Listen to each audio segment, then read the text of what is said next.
Thing to mention with low functioning, usually meaning non-speaking, is there is a new communication technique, and new, it's maybe 20 or 30 years old, right? But it's only catching on to popularity now, and it had a lot of controversy as to whether it was authentic or not. So people who are non-speaking, a lot of times their body is, uncontrollable, so they might be, moaning or making noise or flapping their hands.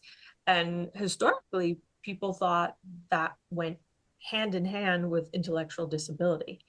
And it really is starting to show that these people are not intellectually disabled. They are not able to communicate.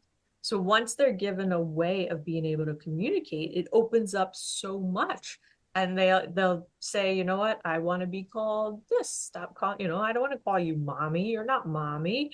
I'm 35 years old. I don't have a mommy. I have a mom, right? So there's so much that is changing in autism that is really giving people, regardless of where they are on the spectrum, more input into what it is they want to do with their life and how they want to live, and what their dreams are. So I think that's really important to keep in mind as well, is talking to the person with autism and making sure they have a reliable way of communicating.